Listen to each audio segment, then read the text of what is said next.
Good morning student, class eighth. आज मैं आपको सावित्री की कहानी सुनाने जा रही हूँ, जो कि आपके पाठ 8 कक्षा 8 के महान व्यक्तित्व की कहानी का पहला पाठ है। ध्यान से सुने और लिखें। सारांश सुना रही हूँ, इसकी कहानी सुनेंगे आप और लिखेंगे। तो देखिए, प्राचीन काल में हमारे देश के मध्य देश पर पशुपति नाम के राजा राज्य करते थे। इनकी कन्या का नाम सावित्री था। सावित्री बहुत ही सुंदर और गुणवती थी। उसके पिता चाहते थे कि सावित्री को बहुत अच्छा पति मिले। एक बार सावित्री तीर्थ यात्रा को गई। वन में उसका सत्यवान से परिचय हुआ। सत्यवान के पिता किसी समय शाल्य देश के राजा थे। उस समय वे वन में तपस्या कर रहे थे।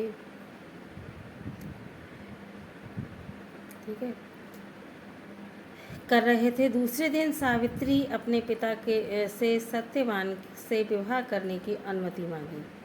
दूसरे दिन क्या हुआ? सावित्री ने अपने पिता से सत्यवान से विवाह करने की आज्ञा को मांगा। पशुपति बड़े प्रसन्न हुए, क्योंकि वो तो चाहते ही थे कि उसकी शादी हो जाए, इसलिए वो बहुत प्रसन्न हुए। किंतु जब उन्हें ये पता लगा कि सत्यवान की आयु अब अधिक शेष नहीं है, तो वे बहुत दुखी हुए। लेकिन सावित्री अपनी बात पर डटी रही। अंत में पशुपति ने विवाह की अनुमति दे दी। सत्यवान और सावित्री का विवाह हो गया। एक बार वन में सत्यवान के सिर में भयंकर दर्द उठा और वह बेहोश हो गया। उसी समय यमराज सत्यवान के प्राण लेकर चल दिए। सावित्री भी उनके पीछे पीछे चल दी। यमराज ने सावित्री को वापस करना चाहा, किंतु सावित्री ने यमराज का पीछा न छोड़ा।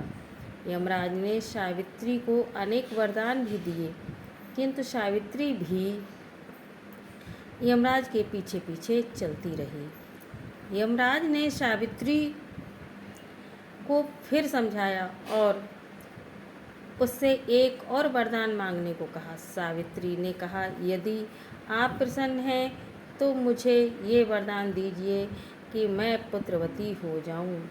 यमराज ने ये वरदान भी सावित्री को दे दिया। यमराज अब फिर आगे चल दिए, किंतु सावित्री वापस नहीं लौटी। अब तो यमराज को क्रोध आ गया। उन्होंने फिर सावित्री को लौट जाने को कहा। सावित्री बोली, धर्मराज, आप मुझे पुत्रवती होने का आशीर्वाद दे चुके हैं और मेरे पति को आप अपने साथ लिए जा रहे हैं। तब ये कैसे संभव हो सकता है कि मैं पुत्रवती हो जाऊं? यमराज को अब अपनी भूल मालूम हुई और जब उन्हें भूल अपनी मालूम हुई तो उन्होंने सत्यवान के प्राण छोड़ दिए और सत्यवान जीवित हो गया। ठीक है, इस प्रकार हमें इस कहानी से ये शिक्षा मिलती है कि